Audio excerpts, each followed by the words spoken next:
all through high school, I played in a rock band, and taking classical piano lessons at the same time. But my passion was rock and roll. Career in show business was very unrealistic for someone, especially from the neck of the woods from which I come. When you take a plane up there, you're looking out and it's just tundra as far as the eye can see. And then you see about 4 streets crossing like that, and that's the town. So came time to go to University of Toronto, I gave up playing, and I said it's time to settle down, and I don't know what I was going to do, maybe become an academic or perhaps a lawyer or go to grad school, something. And I got so depressed without a musical outlet, trying to make it for a 9 a.m. Italian class, and I never made it.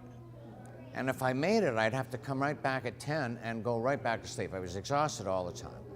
And then I started, in second year, started playing a little bit on the side with the jazz combo, and I cheered up right away, and I didn't have to sleep anymore in the daytime. And I said, well, this tells me something. I've got to try. I think I've got to try music.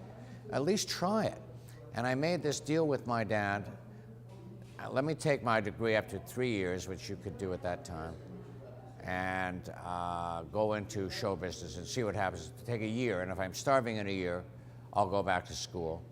And I played around, I played in this jazz combo. I played in all kinds of pickup bands and bar mitzvahs and weddings and cocktail lounges, whatever I could do. And just as the year was ending, Stephen Schwartz, the Broadway composer, who was in town casting his show, A Godspell, a Toronto company. This was 1972. He heard me play. I was accompanying a friend of mine who was auditioning for him, and he said, I want to hire that piano player.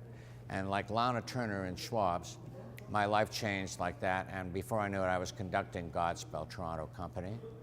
And then a couple of years later, he brought me to New York to play for him on Broadway, 74, The Magic Show, at the Court Theater on 48th Street, and I was a New Yorker.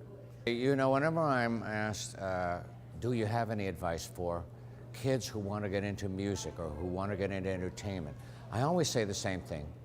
Don't do it unless, as it was the case with me, unless there's nothing else that you could possibly do.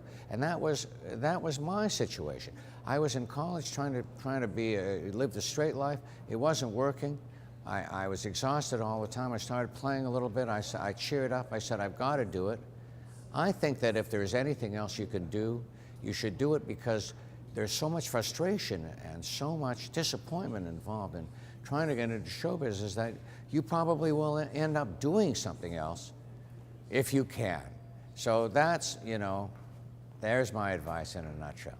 When I was growing up, my mother was very, very charitable, would volunteer her time all the time, whether it be for the hospital, local hospital in Canada, for the Ladies' Auxiliary of the Synagogue, and I got used to seeing her do that. And now my wife has sort of picked up that gauntlet in my life, and she organizes benefits and things for worthy causes. And it was she, Kathy Shaffer, my wife, that got me involved in this. She got interested in this school, and especially in this cause of buying this Steinway piano for the arts program here. And well, that's perfect for me. I said, count me in. And apparently an awful lot of wonderful entertainers said the same thing to her. This is going to be some show. I can't believe it myself. Thrilled to be on it. I want to get on and off at the top of it so I can get out of the way of some of these other monster talents that are going to entertain tonight.